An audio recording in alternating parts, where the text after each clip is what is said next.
What's going on, everybody? Welcome back to the Fortress of Solitude. Today we're going to be checking out Absolute Power Issue 2 by Mark Waid and Dan Mora. Amanda Waller takes stock on her world takeover as she assembles the War Council, made up of Brainiac Queen, Failsafe, Green Arrow, and Dreamer. Mark Waid sets out some new ground rules for Waller's takeover, making it very clear that she doesn't want to target the hero's loved ones, like Lois Lane, Wally West's family, and people like that, since as Waller puts it, they are human. They are the civilians in all of this, and they aren't to be targeted at all, since she puts it that she's not a psychopath, even though kinda know she is. I have been liking how consistent Waller has been through all of this, including the build up to it. She has been targeting the heroes and the people directly threatening Earth, even though sometimes those people don't actually threaten Earth, like the people of A-Town that Dreamer was protecting. So while she does say one thing, she's kind of doing something else, or like what she thinks is a threat is rather a broad thing. Basically, a threat is something that's not like her and something that's different, basically. Waller sets each of the members of the War Council with their own goals, beginning with Brainiac Queen headlining the frontal assault against the heroes. The heroes, meanwhile, do something similar at the Fortress of Solitude, where Superman wants to go and look for his son John, while the others, like Wonder Woman, want to attack Waller head on. I like how the team make it known that they don't really have a leader right now, since there's no Justice League. The Titans really are just sort of coming into things, kind of late, so everything's kind of chaotic a little bit. And with people like Superman without powers, they don't really have a leader at the moment. And the banter that Waid writes between these heroes is great, since, they're lifelong friends. They know who's a good leader, who's not a good leader. It highlights the heroes' long-standing friendships, but also the urgent nature of the situation is putting a strain on them, and probably the best decision Waid makes is that the heroes actually realize this, and Wonder Woman brings that up, like they cannot be fighting with each other because that's what Waller wants. That's not something they can do. Joshua Williamson did something similar to this in Superman issue 16, where some of the heroes started sort of blaming Red Tornado and other robotic heroes for this happening, and Superman was quick to squash that before it got out of control. It's only when Nightwing decides to take command that the heroes begin to listen, as he gives this very awesome speech about their powers not being the thing that makes them heroes, and not being the thing that defines them. It's their unshakable will and commitment to helping those who can't help themselves that will help them win the day.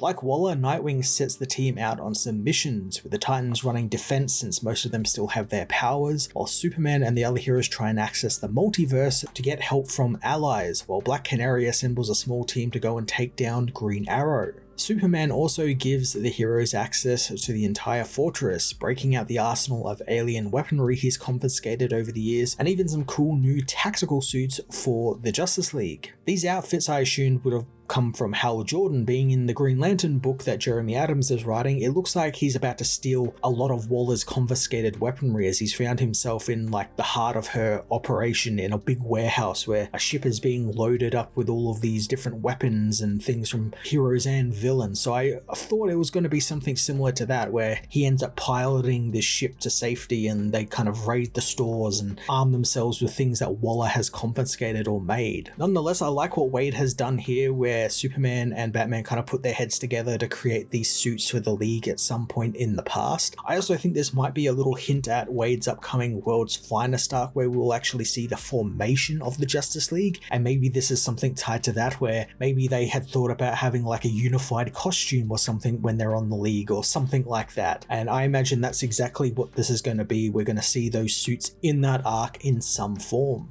The design of the suits is pretty damn good as well. It's Dan Mora design, so of course it's going to be fantastic. He just gets superhero design really well, and they are pretty simple redesigns of the classic costumes of these heroes. Batman has a bit more of an armored version to his costume, and it looks like his first costume, he's got like the purple gloves, which I always like. Wonder Woman, of course, gets some armor, as does Aquaman, and the Flash probably gets the biggest redesign, as it makes him look like a sort of biker or like a horse jockey, something which will actually come back later, because you might get something else to go along with that costume. As the team get ready to move out though, Brainiac Queen blows her way into the base with the help of the new cyborg Superman, John Kent. Moira's new design for this version of John is fantastic. It's creepy and gross looking, and Wade doesn't waste any time as John attacks the heroes and along with the Queen takes down most of them, throwing them through portals that Dreamer opens. Speaking of Dreamer, Nia ends up showing up as well, bringing with her an asset that Waller wants her to deliver into the fortress. Brainiac Queen actually being the main threat here is kind of loads of fun, since I assume she would have been sort of, the girl in the chair, Oracle type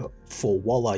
She was kind of that in the first issue, as well as in the Batman Absolute Power tie-in. She was doing cyber warfare against Cyborg, so I would have assumed that's where she was going to stay. But I like that she is actually a physically imposing threat. She's a great design. It's a fantastic design as well, and I like that Moira has built on what people like Rafa Sandoval and the artists on House of Brainiac did with the character. She's got a very creepy shadow and silhouette with this huge neck that can kind of snake out, and she can use it to wrap people up. It's fantastic. She's also able to take powers, and she ends up taking Plastic Man's powers in a really terrifying scene where he was stretched and she took his powers, and thus because he couldn't stretch anymore, his bones and skin broke, and it's just gross. It's so cool, and I like that they're not shying away from stuff like that where heroes are actually getting hurt in this. We also find out that she's able to take these powers thanks to the asset that Dreamer brought in, which was a stealth amazo, which drains many of the heroes before being cut into by Zealot, which, side note, it's nice to see Wildcat characters being involved in a mainline DC event in some way. The Amazo though isn't actually taken down by Zealot and is able to heal itself thanks to Time Commander's hourglass energy, which Batman begins to recognize. While the heroes have been battling the Amazo, the Cyborg Superman and the Brainiac Queen, Blue Beetle and Mr. Terrific try and build a multiversal gateway or something just to get them out of the fortress. Although their plan doesn't really come together thanks to the alien tech being completely foreign to them and them kind of having to just cobble something together very, very quickly. This is going to be quite interesting since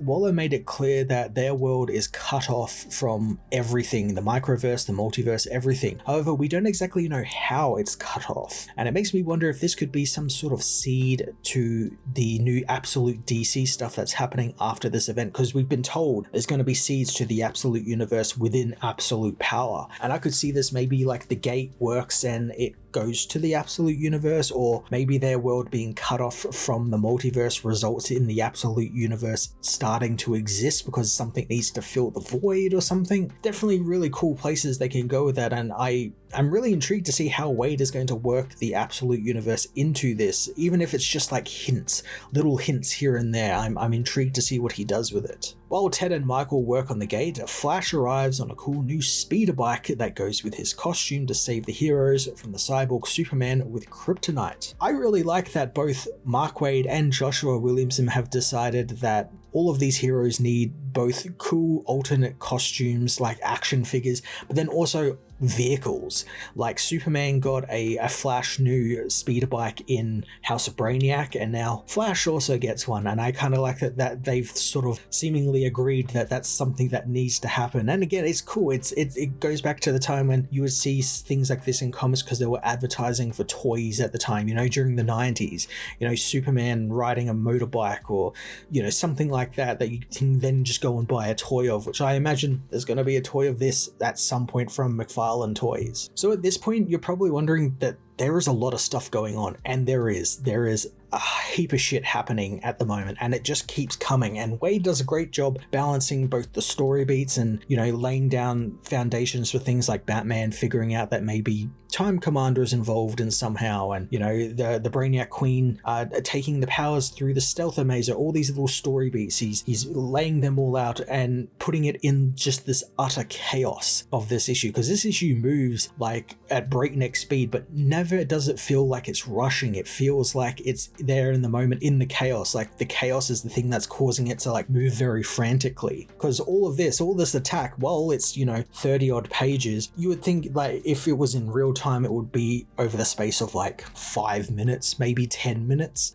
so it's very, very quick, and I like how Wade is able to balance the story and all of that chaos and just make it work somehow. While all this is happening, Batman meanwhile wants to use the Phantom Zone projector obviously to trap the villains in, but the Amazo breaks the device before he can even get it, calling Batman his grandfather, which technically is the truth, and I really love how much Bruce hates that. He absolutely hates being called that, and hates being called the father of Failsafe as well. The projector breaking is also maybe a plot point of Wade's upcoming Superman story about the Phantom Zone, which he'll be telling in Action Comics, which he's hinted at as well in both his World's Finest and a Action Comics backup from a while ago. So he's been building all of these stories for quite some time, and he does a really good job of just like, you know, sprinkling all these little hints out, because obviously the Phantom Zone projector is broken. That was the last known projector, at least to my knowledge, of the zone existing. So with that broken, how do you get into the zone? How do things get out of the zone now as well? On top of that, Ted and Michael use its parts to build their gateway, meaning does the gateway go to the Phantom Zone? Who knows? We don't actually see where the gateway goes when it's activated, as Superman tries to help his now cybernetic son. However, it's all a ploy as John tries to absorb Superman with his technology now covering his body, and it's a cool visual where like the circuitry starts snaking up Superman's arm. It's real creepy. Wade continues the utter chaos and makes it even more chaotic as Aquaman smashes open the bottled city of Kandor, freeing the Kandorians inside and giving them powers now that they are freed, making them ant-sized Supermen, which is both cool and terrifying, especially because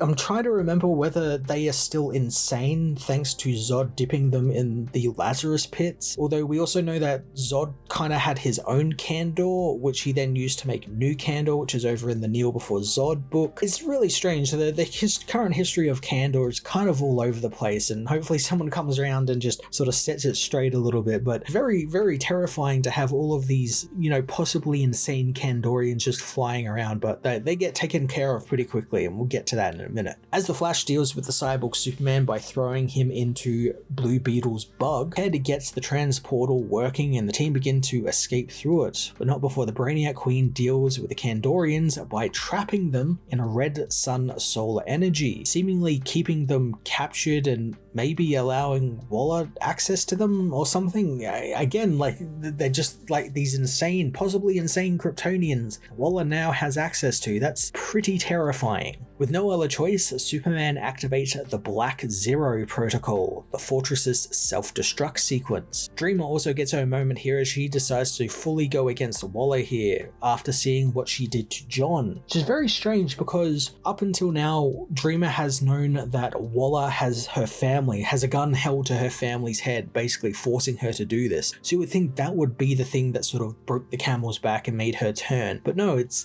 this. And I guess there's that whole thing of like, as a friendship, her and John are good friends, and I could see them what they are doing here, but this is probably the weakest part of the issue because surely there's something that Dreamer's had happened to her before all of this that would have made her go, nah, that's the last thing, that's the last straw, I'm out, I'm gonna go against Waller now. There's so much more, and it was just this one weird thing. It just really kind of stood out to me. Dreamer ends up attacking the Brainiac Queen and the fortress explodes, engulfing them both in the explosion. Luckily, the Queen survives and retakes control of John, who was just kind of snapping out of his cybernetic days and intends to use him as a Kryptonian bloodhound to find the rest of the heroes. So the heroes are all but beaten, the villains are hot on their trail, and the book comes to a close revealing that, of course, Oliver Queen is working against Waller, using his access to the Justice League armory in the Hall of Order to steal Kronos's hourglass, seemingly intending on using the time device against Waller. It's going to be interesting since we know that Waller has things for time travel in, as we saw in the Ground Zeroes issues when Time Commander tried to travel back in time to stop Waller and it didn't work. So this issue ran a mile a minute, but didn't really feel like it. There was a lot that happened in this issue over the course of, as I said before, in the comic time, it probably would have been about 5 to 10 minutes. A lot goddamn happened. Kandorians were released. Batman figured out that maybe Time Commander's hourglass is what's powering these Amazos. The Fortress of Solitude blew up,